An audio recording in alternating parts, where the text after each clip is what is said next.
My name is Emily Mithner. I'm the CEO and founder of FindSpark. Very excited to be here today. So a quick little bit about us. So we're a community dedicated to the career success of people like you. So we create all sorts of career programs and resources aimed to get you one step closer to your dream career through the people you meet and the things that you learn.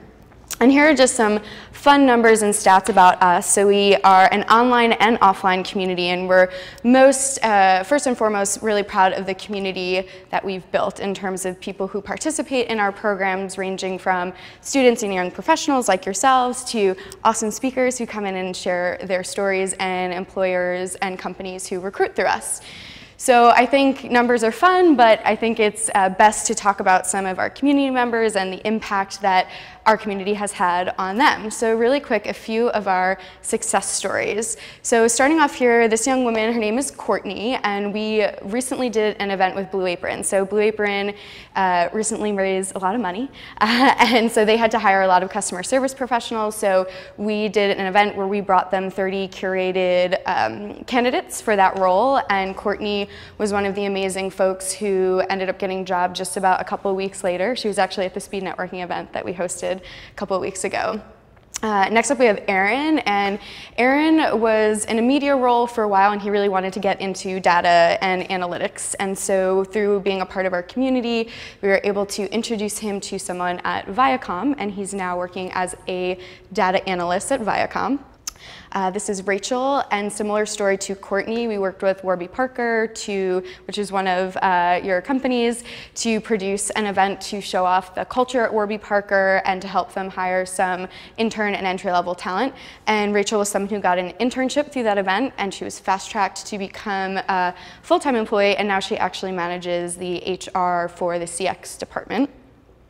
And this is Garrett, and Garrett goes to MIT, and he has participated in a handful of our past events, and he's going to be a Hustle Summit Fellow as well, which is a program you guys are a part of. So he'll be volunteering at one of our big networking events in July.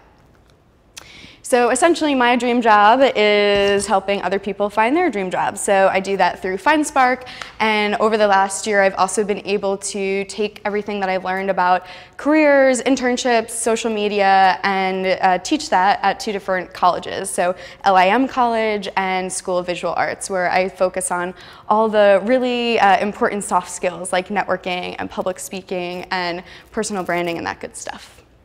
So a little bit about my story and how I ended up getting into startups. So I actually recently published a post on LinkedIn about some career takeaways from my 9 different internships, some of which happened in high school, but mostly in college. So I graduated in 2010, which is about when I met Danya, I think, which I'll talk more about later. But I started getting interested in social media and had an internship at Time Out New York when they were doing some pretty innovative things. They were working with Foursquare to create a Foursquare badge when that was just starting out, and so I wanted to learn more about that, so I ended up getting an internship at Gawker Media where I was doing some social media as well. And I had internships, but I was still looking for that full-time job, and so I started going to a ton of events. And I also started taking advantage of all of the networking opportunities my internship supervisor presented me with, one of which was working at a big event during Internet Week called the Webutante Ball. And so at that event, I met a lot of people, including a guy named Simon Burke, who I will talk about a little bit later, but really all through putting myself out there by going to events, getting active on social media. Twitter also became my favorite social media platform for networking, just by not focusing on what I didn't have. When I started out, I had no connections in the startup world, but just through, again, putting myself out there, going to events and networking, it was a little bit of a domino effect. And now I get to work with startups in a lot of different ways. I work with VC firms to do programs for their companies and interns, and we helped connect a lot of startups to our community members. And my second full-time job was at a startup as well. So the things that we're going to cover tonight is just talk a little bit about startup culture and what makes them different and how to excel there. We'll talk about networking, public speaking, your online presence, and then we'll also do a Q&A with Dan and share his story. And then I also want to do some goal setting and Q&A. So something that's really important to me as an educator is to make sure that you not only leave inspired after my workshops, but that you also have things you can put into action. So we'll end with that. Okay, so startup culture. So something that's really important to realize is that no matter what you do, there's going to be a lot of other people who do literally exactly what you do, right? So there are other people who are looking for a media job, who have a fashion startup, who do data visualization, tons of them, right? So ultimately, at the end of the day, what's going to separate you from everybody else is you, right? Because there is only one you. How you act and your personality will have a big effect on who you meet, who wants to work with you, and ultimately what career opportunities you're presented with. So I would challenge you to embrace you, and when you're in the job hunt, which most of you are, even though you have internships, that you really think about how you will do well and what sort of companies you will do well in, and not mold yourself to fit in where you are or change kind of how you like to act to sort of please people, because ultimately you want to find a place where you can fit in being you. Because a really important thing to also remember is that opportunities come from people. Right? People like to focus on job boards and on applying online and submitting lots of resumes, but ultimately you're going to get connected to cool opportunities through people, and so you want to keep that in mind. So I mentioned Simon Burke before, and through just one interaction with him, so at that Gawker event, he is the founder of a nonprofit called Techies Give Back, and I noticed that Techies Give Back had little to no social media presence. And I thought, you know what, I don't know a ton about social media. I didn't study it technically, but I know more than maybe he does, or at least that I can do something for them. So I volunteered because I was currently just interning, still looking for that full-time job. So I volunteered my services in terms of social media help, and then also ended up helping him produce some events. And because I actually did what I said I would do, which is a big deal. A lot of people are flaky. So one thing to keep in mind at your internship in terms of doing well is, thinking about the things that you promise that you can say you can do, and actually delivering on those. So because I delivered on a lot of stuff for Simon, he introduced me to a lot of different people. So one was Danya, who you can see this opportunity of working with her and collaborating on this project came from that. He also introduced me to my future boss. So I actually got introduced to the man in the middle there right after I got a full-time job. So I think a lot of people, when presented with an intern opportunity after getting a full-time job, would say, nope, no thanks, I'm all set, I got a job, I don't need you, right? But I thought, you know what, he is so interesting, this startup is so interesting. The name is Record Setter, and they're trying to be they are a digital version of Guinness World Records.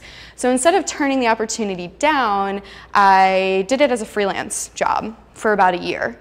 And after a year of being at my first full-time job, since I had already been working with him when they raised money and were ready to hire their first community manager, he came to me and he scooped me out of my full-time job. I thought, this sounds more exciting. I had been in publishing for a while, very traditional red tape type of environment, so I was excited to move to a startup. And then he also introduced me to Dan Kazakowski, who does community at Firstmark Capital, and so through that connection, I ended up working a lot with startups as well. I've been running for the past 2 years their intern recruitment program called Firstmark Elite, where we get together, we get a lot of tech talent interns to apply kind of en masse, and then set up a whole interview day for those portfolio companies. So all of these really amazing opportunities, came from one person that I met at an event, but who I also, put myself out there to, right? And I did work. I made things happen for this person, and ultimately that led to a lot of great opportunities. So I think thinking about this kind of thing while you're interning, in the sense of, what can you do to help others to fill gaps, and realizing that, those people who you're helping, who you're connecting with, can connect you to opportunities way far down the line, right? So this happened, Danya, you know, working together 5 years later, Dan was a year later, and this other Dan was, you know, 2 years later. So depending on, you know, what type of startup you're at, there might be more or less structure. So for instance, you mentioned 40 people at your company. You guys, I don't know who's out there exactly what size companies there are, but I think what's really, really key at being at a startup, and this is something I learned through working at Recordsetter, is being overly communicative because things move really, really fast, and especially if you're in an internship role where you have a limited amount of time, you want to make sure in terms of expectations that you're on the same page. And you know, also understanding that, you know, at an internship, especially at a startup, you have such a great potential to make a really big impact. And so making sure that you and your manager and your team are on the same page about where that impact will lie. So, you know, for me, when I was at Recordsetter, I was reporting to the CEO, and the CEO was very busy. So I had to, a lot of times, be very proactive about getting meetings, getting on his calendar, and making sure that I had the guidance that I needed to, you know, to have the impact that he wanted to see. So I think that's something that's definitely unique about a startup, that you sometimes have to be a little more, I don't want to use the word pushy, but vocal about getting the support you need to make sure that you have the resources and have the ability to achieve what they want you to achieve. Another really important thing is to not be lazy. And so what I mean by lazy is you'll be presented with, you know, a lot of opportunities to connect with different people, or maybe you won't, right? Maybe you're in a small startup where there's not a lot of structure, but I would encourage you, whenever you're thinking about, I don't want to reach out to that person, or I'm too tired to go to that event, just suck it up and don't be lazy, because, you know, going to that one event, making that one connection, that one coffee, that can have an enormous impact on your career. And this is just a personal example that I like to use. So I was introduced to this man, Juan Martinez, and I thought, you know what, we can just discuss meeting, you know, through email, right? I don't need to meet up with him. I didn't want to wake up early. I didn't want to go to the Upper East Side to meet with him, but he was very insistent about meeting in person. So even myself, as, you know, the queen of networking, sometimes I don't feel like going out, right? But I am so incredibly grateful that I was not lazy that day, because Juan has become an integral part of FindSpark. He's spoken at multiple events. He's now on our advisory board and has just had a huge impact on our community and on my company. So I just think, man, if I was lazy and didn't wake up 2 hours early, I might never have made that really strong connection through meeting in person.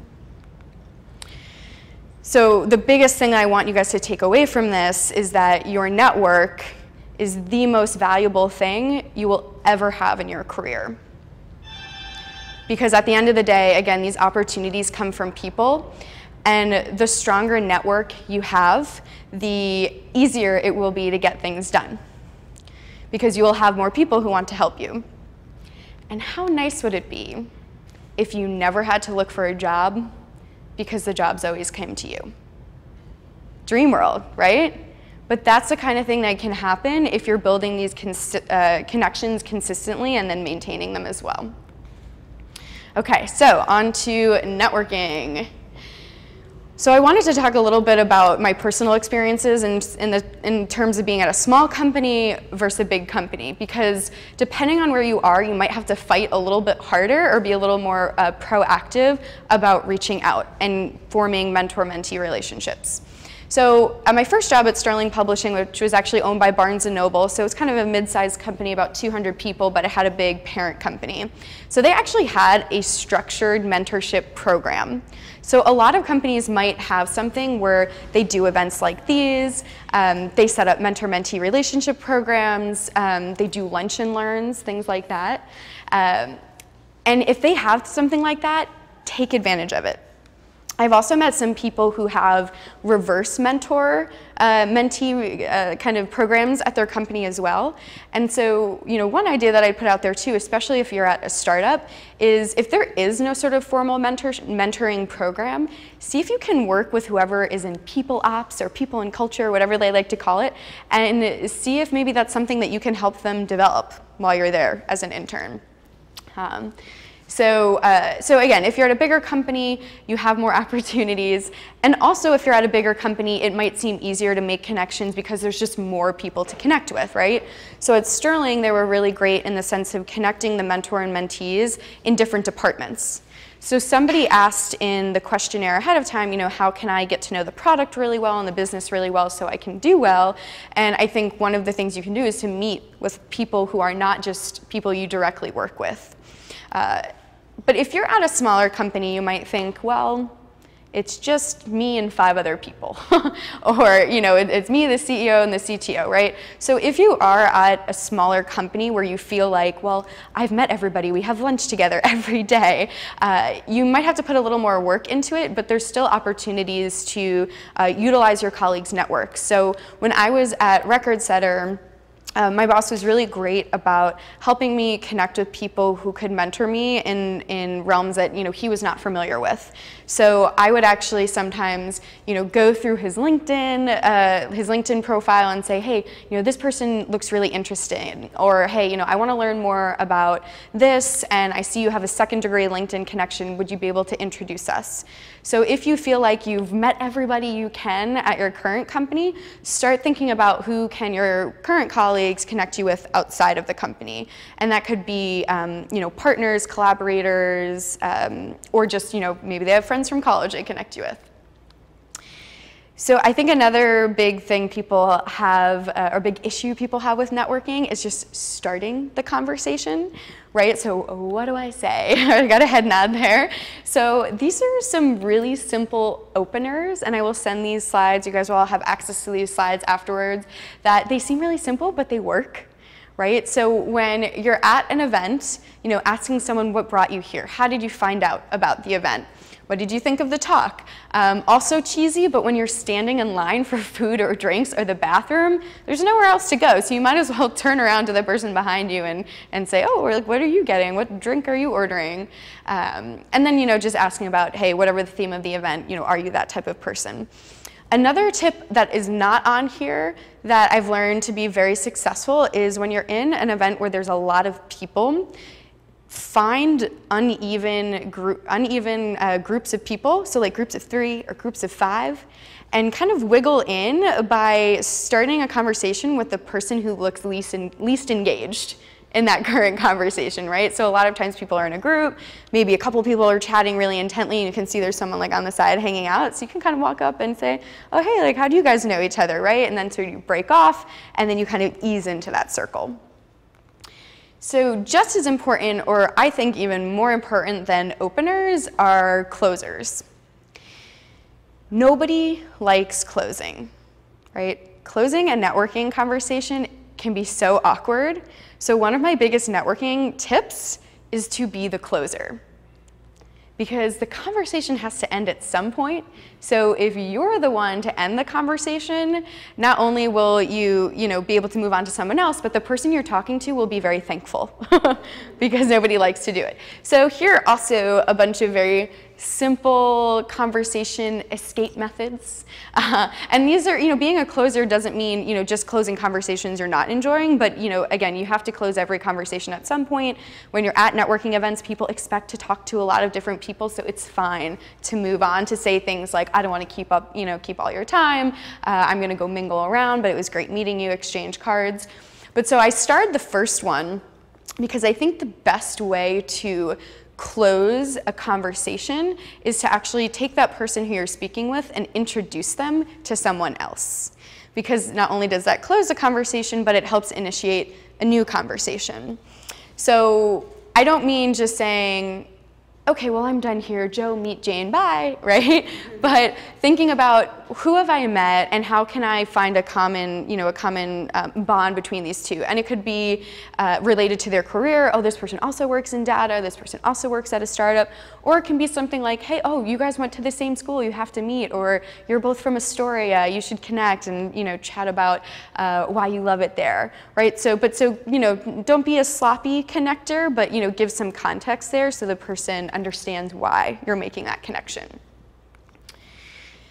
And the other big tip in terms of networking that I strongly, strongly believe in is to be generous. So by that, I mean, think about how you can help other people. even as an intern, you have your own network and you have things of value, right, to add to the world. And you know, taking time to congratulate other people, to recognize other people's work, and to make connections for other people, you know, via in-person events or email, I think is what will ultimately end up getting you more connections, because by supporting others, others will be more willing to support you back. So, you know, just a few examples of, say, for instance, on Twitter, right? When you have a big team project, acknowledging other people who are part of that project and that success. So this young lady over here, this is Taylor.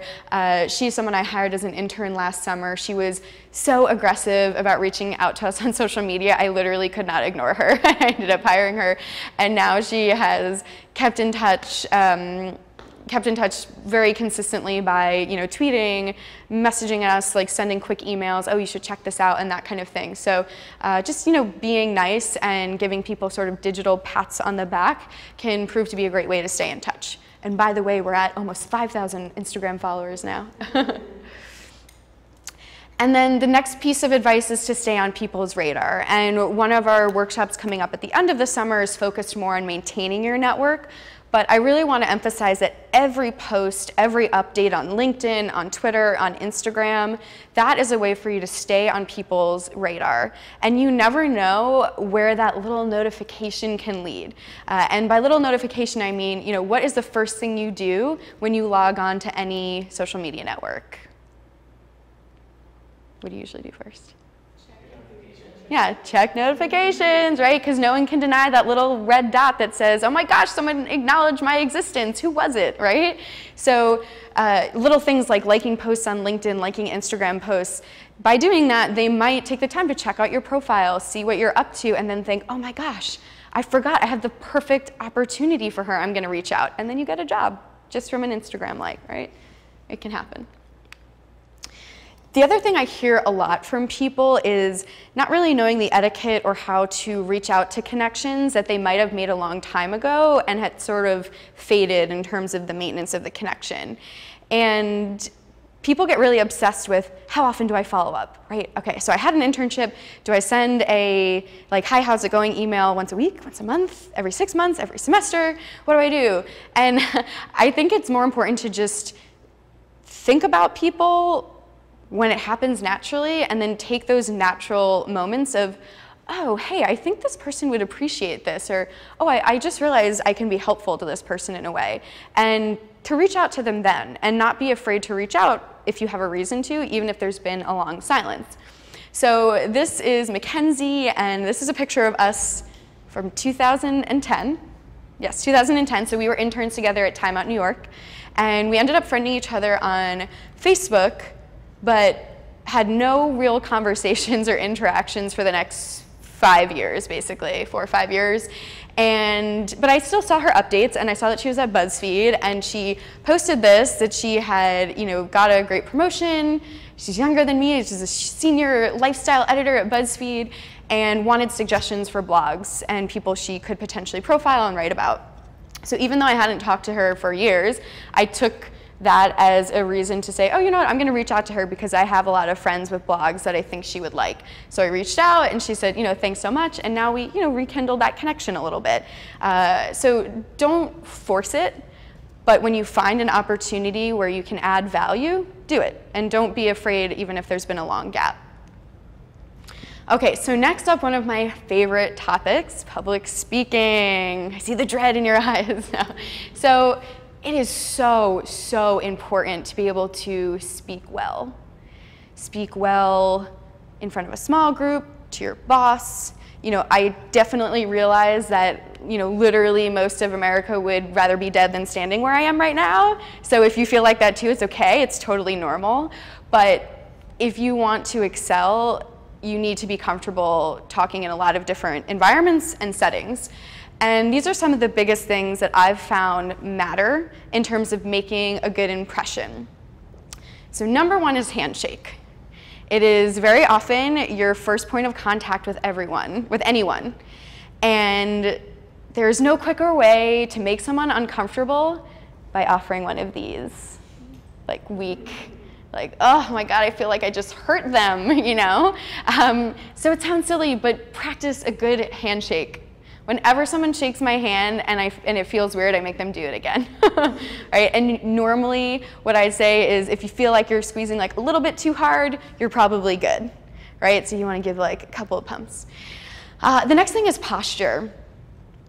You might not realize it, but the way you sit, the way you stand, how you present yourself in terms of body language is enormously important. People care more about how you look when you're saying something than they care about what you're actually saying. I don't know if anybody remembers this, but there was a Super Bowl commercial that I will never forget. It was for Shout wipes or Shout sticks. A guy was in an interview and he had on, you know, a shirt with a pocket, and the pocket had a stain on it. And so he's sitting across from the interviewer, and as he's talking, every time the guy interviewing starts to talk, the stain goes blah, blah, blah, blah, blah, blah, blah, blah, and it just keeps getting louder and louder because it was just trying to say, like, all the interview was looking at was its stain, right? And so I think the same goes for, you know, the way you're physically presenting yourself in terms of your clothes, your demeanor, but really your posture. So, you know, to think about making yourself bigger, standing up straight, shoulders up, all that kind of stuff, very important. The next is filler words. We all have them. I do this for a living, and I still say I still say and like. I'm trying to get better at it. One thing I will challenge you all to do, which I just use is to think about your filler word of choice. It's different for everyone. I was actually just listening the other day to one of my colleagues on a sales call, and I realized that her filler words of choice is kind of, which is not really a common one, but she was just using it over and over again. I thought, man, if she just pulled that kind of out of every sentence when she uses it, she would sound so much more confident, especially as a young professional, when you're an intern or you're just starting out. Using words like and is just the easiest way to seem even younger than you are, which you don't want. And then the next thing is energy. Again, pointing out the fact that you're going to be competing with people who have very similar experience to you. One way to stand out is to show your passion and to show your energy for whatever you're talking about, whether that be in a casual setting or in an interview.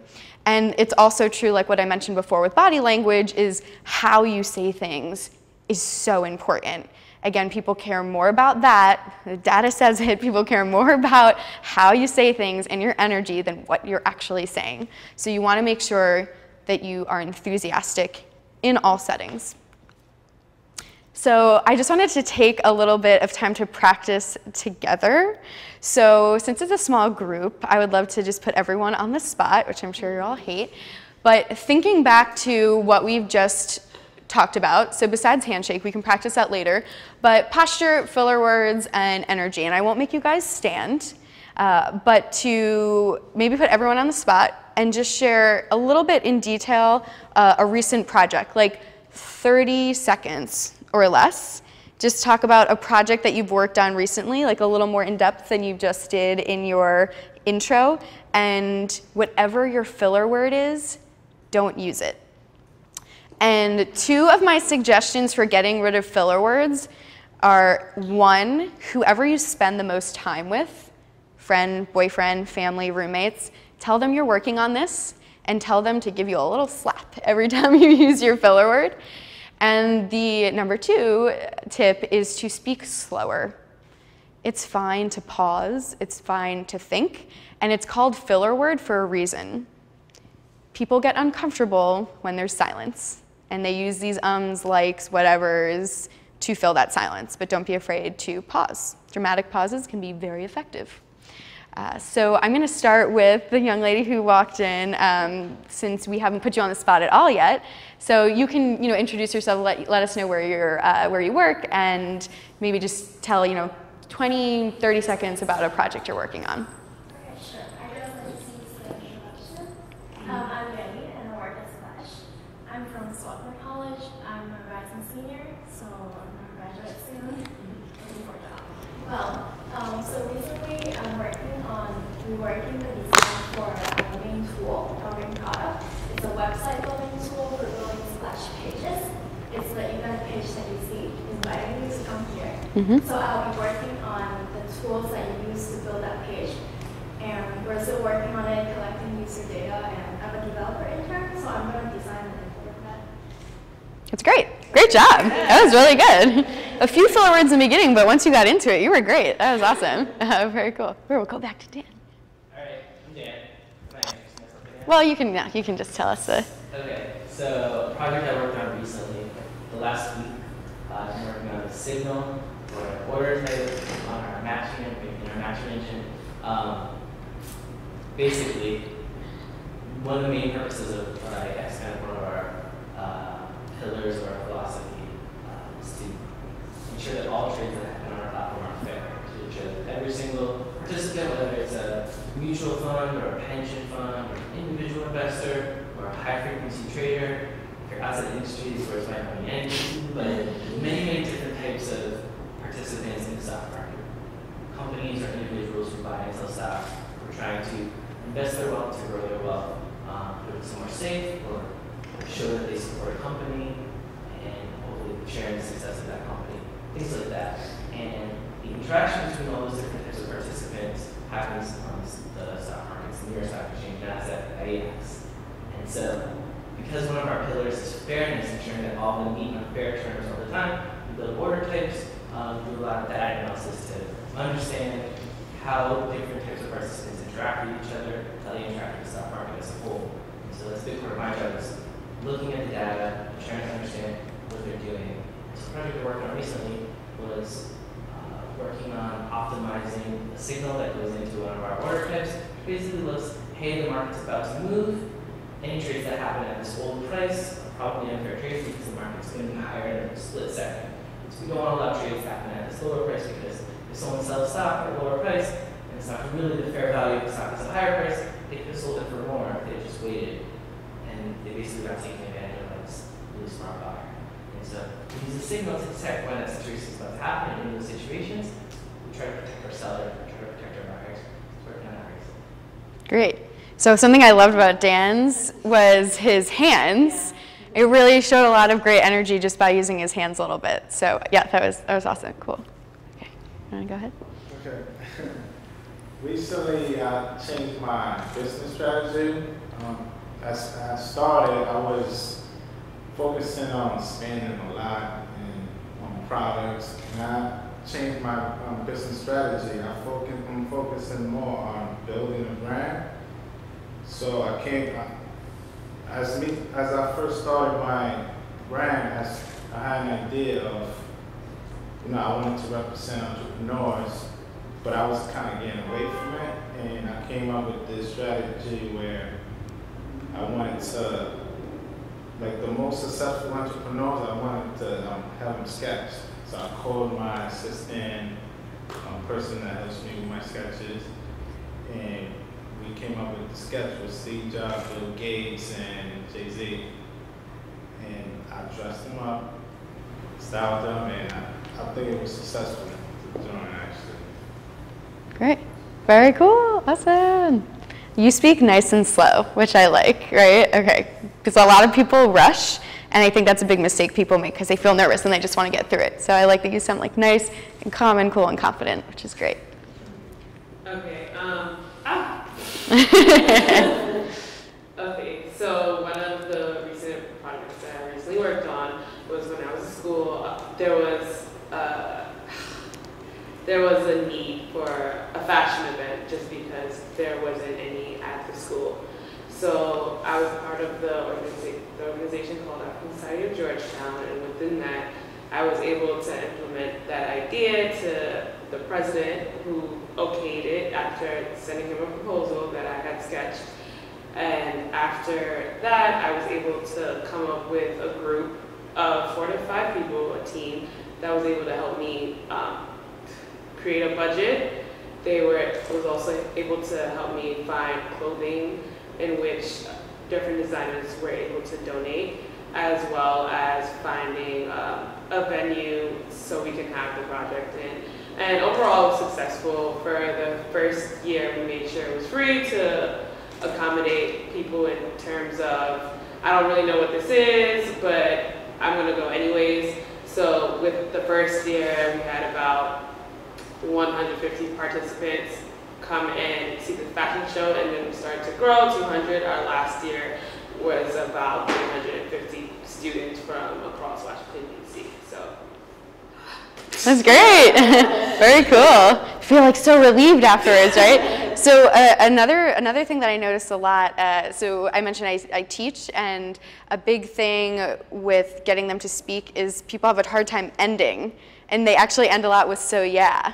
So that's a big thing to think about too, is just ending and being confident with closing your thought. But that was an excellent story, by the way. Good project.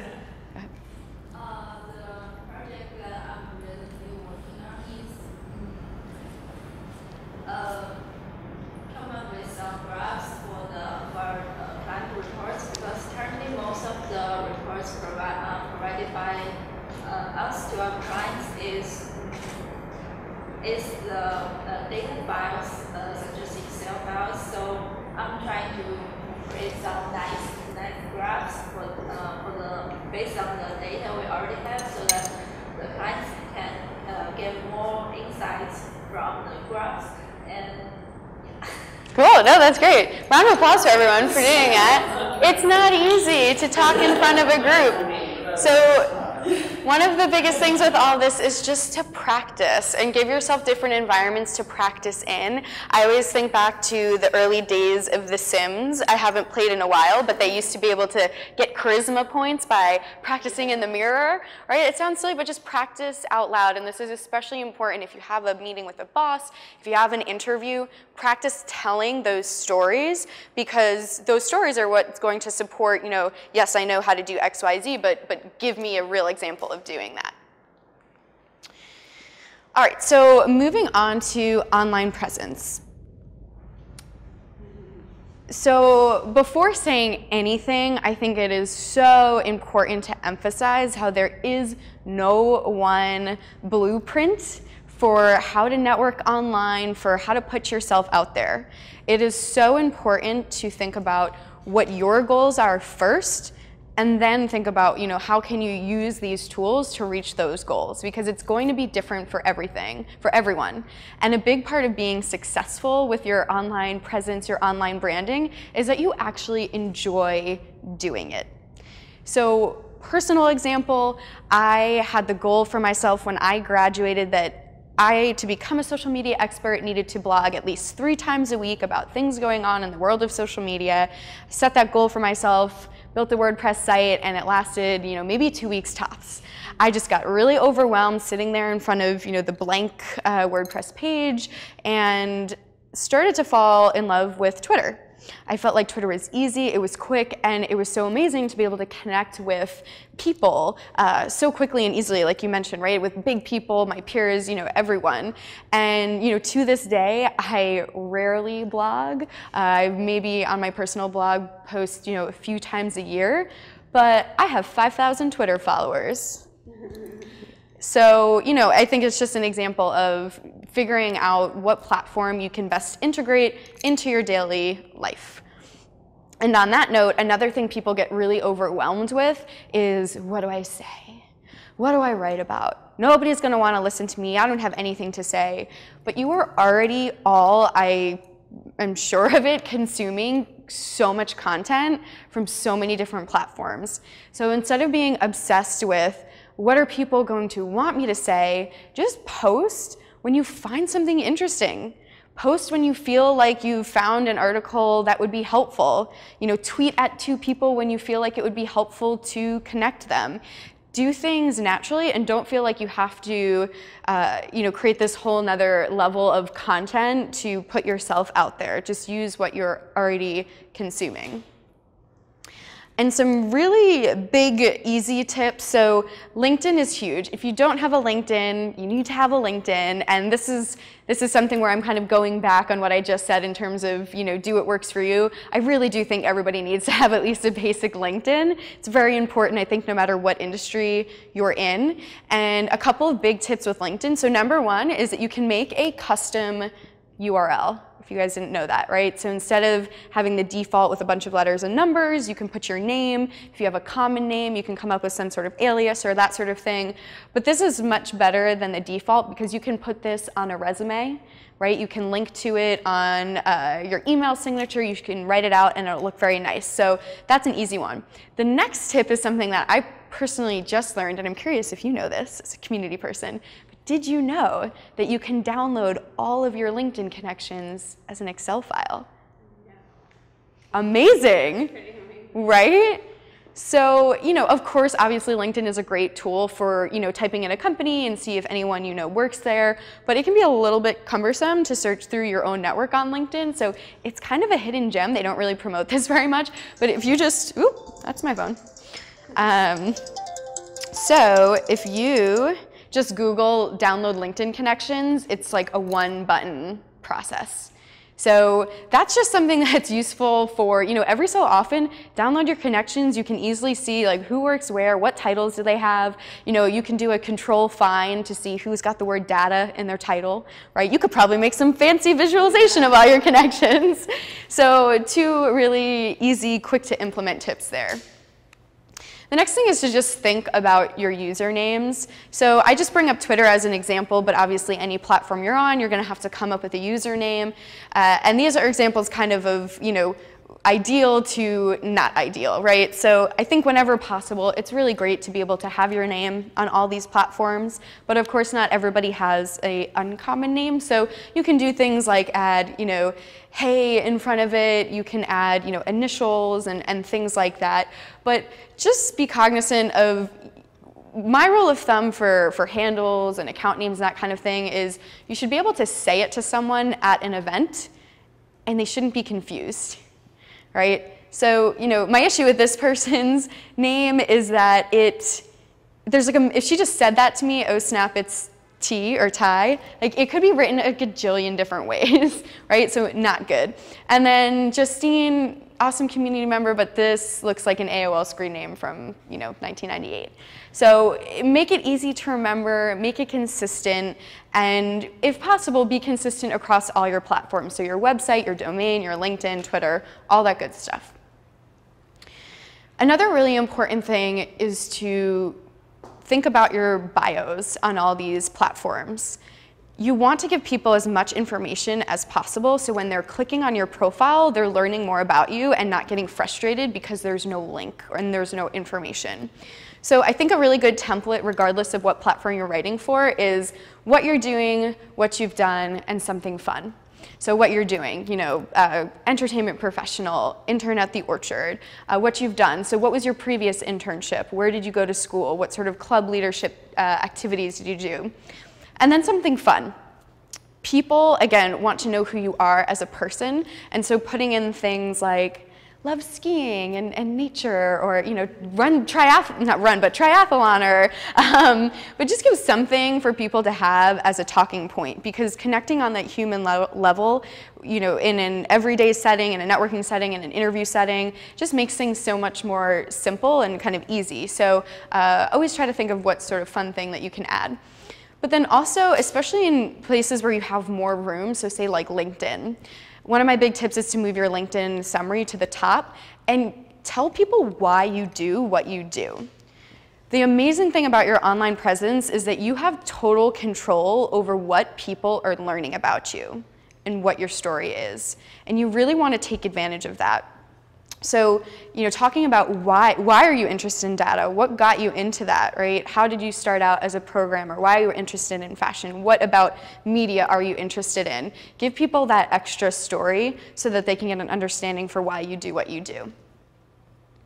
Another simple tip is rich media. So this is a newer now, I feel like it's a couple years old, but not a lot of people are taking advantage of it. So you guys are all creators, right? You're creating things, you have projects that you've worked on. So put evidence of those projects in your LinkedIn. You can add videos, you can add website links, PDFs, slide shares.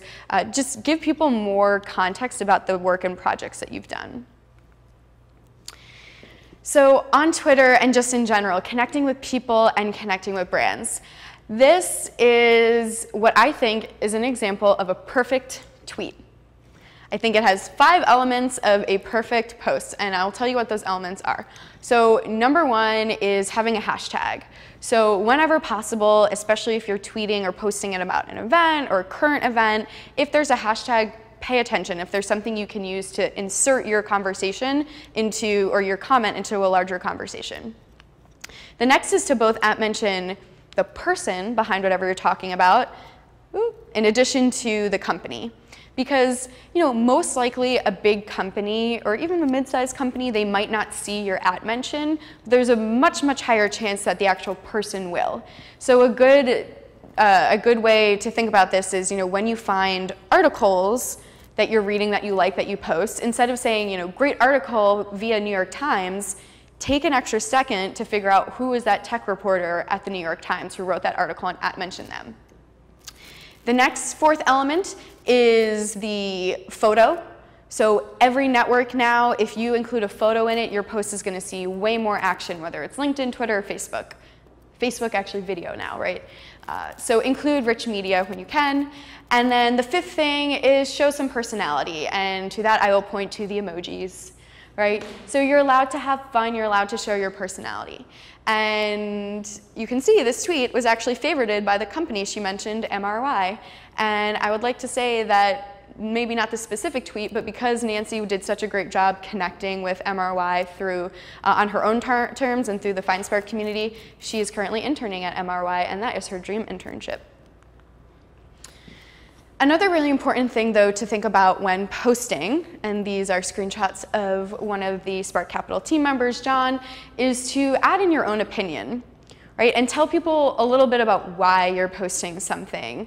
So there are a lot of different ways, that you can tweet. So you can, write your own tweets straight up. You can retweet other people, of course, and now this is a bit of a new function. When you retweet someone, you can have just as much space, I think 140 characters, to add your own comment above. And you can see John here does a good job at mixing up kind of all formats. So you don't want to just be all retweets. You don't want to just all be talking about yourself. So, mix it up every so often so people can get a little insight into your view, why you're posting the things that you're posting. And so one thing, of course, I'm sure you're all busy, right? You're job hunting, you're going to school, job hunting is a full-time job, you're working, and you still have to job hunt.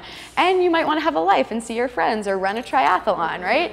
There's a lot of things you're probably doing day to day, and so it can be really overwhelming to think about putting yourself out there, going to another event, meeting up with another person for coffee. But I guarantee you that if you spend more time, or you invest the time and effort into networking online, into your online presence, you're going to actually save time. And I know it's a little counterintuitive, but it's kind of one of those, theories of you have to spend time to save time, right? Spend money to make money. But if you're not networking, if you're not putting yourself out there on these platforms, you're going to hands down miss out on opportunities. And you don't want that to happen to you. Right? Like I said in the beginning, what dream world would it be to always have opportunities come to you, right? And by doing these sort of things, that will happen to you more and more. And the other really important thing is to just start as soon as possible with all these things. Don't wait until you feel like you need something. Okay, now I need a job, so I'm gonna go to the event, or I need an internship, so I guess I'll meet that person for coffee, or I'll start tweeting, okay, because my school is almost over. The thing is that number one, you're never going to feel 100% confident or comfortable in whatever you want to do, right? I don't know enough about this platform. I'm not good enough yet. You'll have all these excuses. So just forget it and just start in that respect. But the other reason you have to start now is because shit takes a long time. Things take time to form. Relationships, the connections that I mentioned earlier on, those have been connections and relationships have been building for years, right? The job hunt takes a really long time. As a recent grad, as even someone when you get further in your career, just these things take time, so you want to start when you don't need things and as soon as possible, so that that time period shrinks. And then the other thing to remember is that you are in more control over your career than you probably realize.